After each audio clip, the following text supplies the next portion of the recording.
Okay, dear students, good morning and welcome back to our Bharadwaj Academy. So today in our academy, we are going to start the science of class 9. The chapter name is Force and the Laws of Motion. And in this particular video, we are going to discuss the introduction of force, how the force came into the existence. और rather I would say कि कैसे हमने महसूस किया force के बारे में कि वो फोर्स कुछ चीज होती है। अगर आपको पता हो या आपने पहले क्या था, न्यूटन और आइजैक गैलीलियो से पहले गैलीलियो और एक साइंटिस्ट था जो बहुत फेमस है, न्यूटन।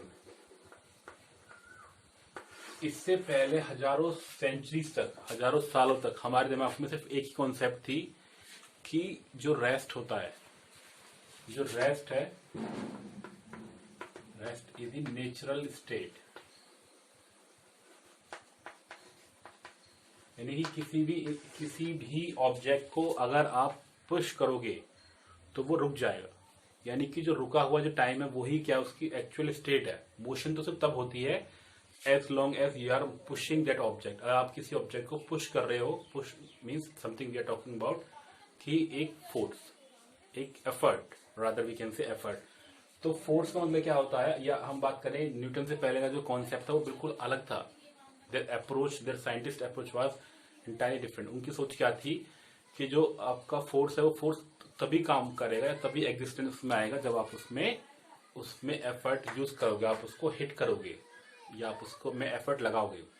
लेकिन गैलीलियो ने एक एक्सपेरिमेंट परफॉर्म किया जो हम आगे जाकर डिस्कस करेंगे, और न्यूटन ने ही उस एक्सपेरिमेंट को आगे कंटिन्यू किया और उसमें एक अलग से अपने लॉज बना दिए।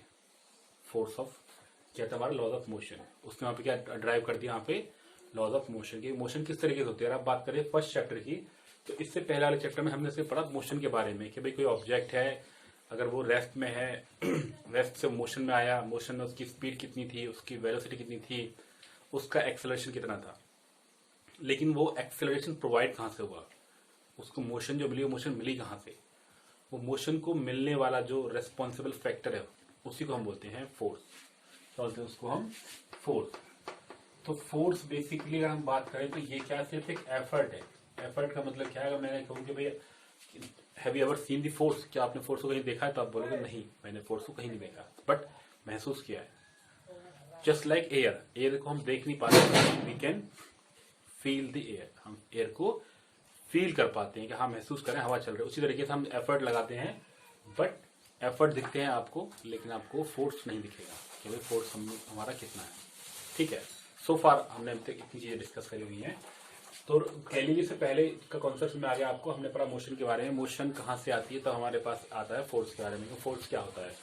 अब बेसिकली अगर हम फोर्स की हम बात करें तो उससे पहले हम इस एक्सपेरिमेंट को डिस्कस कर लेते हैं। ये बहुत ही इंपॉर्टेंट पॉइंट है यहाँ पे कि जो पहले की अप्रोच थी वो सिर्फ ये थी कि भाई अगर आप किसी ऑब्जेक्ट को चलाना चाह रहे हो तो वो चलेगा, अगर आप नहीं चलाना चाह रहे तो वो रुका रहेगा।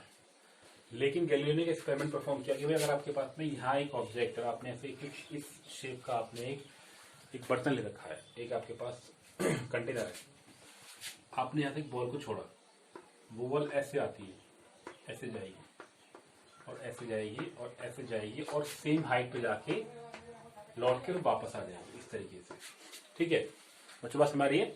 अब उसने क्या किया, इस स्लोप को, इस ढलान को थोड़ा सा छोटा कर दिया, मतलब थोड़ा सा एंगल को कम कर दिया, बेस के कंपैरिजन, इस बेस के कंपैरिजन में एंगल को कम कर दिया।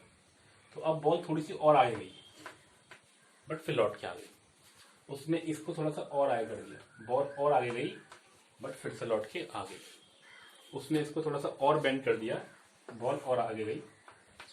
तो कहीं ना कहीं गैलीलियो के दिमाग में एक कॉन्सेप्ट इंट्रोड्यूस हुई, उसके दिमाग में एक चीज, एक आइडिया क्लिक किया कि अगर यहाँ पे हम एयर को और फ्रिक्शनल फोर्स को हटा दें, मतलब उसको कोई रोकने वाला ऑब्जेक्ट नहीं लग रहा होगा, तो अगर एक ऑब्जेक्ट मोशन में है तो ये बॉल कभी रुकेगी नहीं।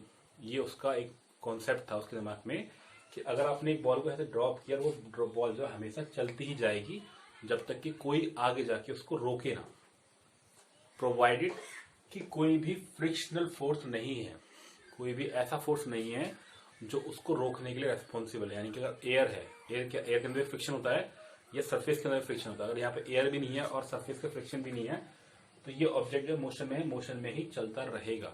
तो इससे एक नया आइडिया उन्होंने इंट्रोड्यूस किया कि भाई जो मोशन का जो कॉन्सेप्ट था, जो अप्रोच थी, जो हमारी प्रीवियस अप्रोच थी, प्रीवियस अप्रोच क्या थी वहां पे,